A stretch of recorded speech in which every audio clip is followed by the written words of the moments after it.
तो भैया खबर ये आई है कि अमेरिका के राष्ट्रपति ट्रंप ने फिर से दुनिया में एक नया युद्ध प्रारंभ कर दिया है।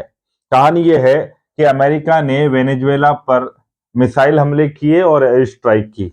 और ट्रंप ने यहां तक कहा है कि वहां के जो राष्ट्रपति है निकोलस मादुरो उनको भी गिरफ्तार कर लिया गया है। अब कहानी ये है, इन दोनों के बीच में विवाद क्या है। दरअसल वेनेजुएला एक ऐसा देश है जो पेट्रोलियम रिसोर्सेज के मामले में परिपूर्ण राष्ट्र है। बहुत पेट्रोलियम रिसोर्सेज है वहां पर।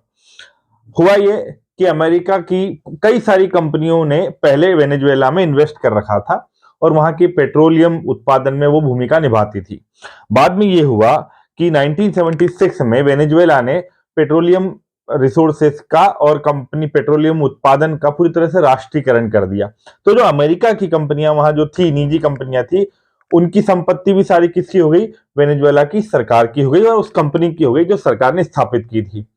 इनको मुआवजा दिया गया, मगर अमेरिकन कई कंपनियों का यह मानना था कि जो हमने इन्वेस्ट किया था वो हमारा पूरा क्या हो गया? वेस्ट हो गया। अब ट्रंप, क्योंकि आपको पता है एक व्यापारिक व्यक्ति है, उद्योगपति है, वो पैसे का पकड़ना जानता है।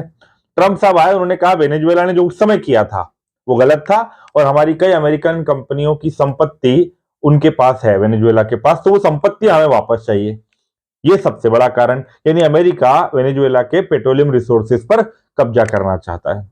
दूसरा कारण ये लगाया जाता है, आरोप ये लगाया जाता है कि वेनेजुएला अमेरिका में ड्रग्स को बढ़ावा देता है, यानी नार्को टेररिज्म फैलाता है। और जो वहां के राष्ट्रपति हैं मादुरो, वो अमेरिका को अनस्टेबल करना चाहते हैं, वहां की ड्रग्स को तस्करी में वो सपोर्ट करते हैं, ये ट्रंप बोलते हैं। एक और कारण, ट्रंप ये चाहते हैं कि वहां पर सत्ता परिवर्तन हो जाए, यानी कि जो मादुरो हैं, राष्ट्रपति हैं, वो वहां से चले जाए। और मादुरो ने कहा भी है कि ट्रंप चाहते हैं कि वेनेजुएला में राजनीतिक सत्ता बदल जाए और वो विपक्षी लोगों का समर्थन करते हैं, क्योंकि मादुरो अगर चले गए तो क्या होगा? अमेरिका को एंट्री मिल जाएगी वहां के पेट्रोलियम रिसोर्सेज तक।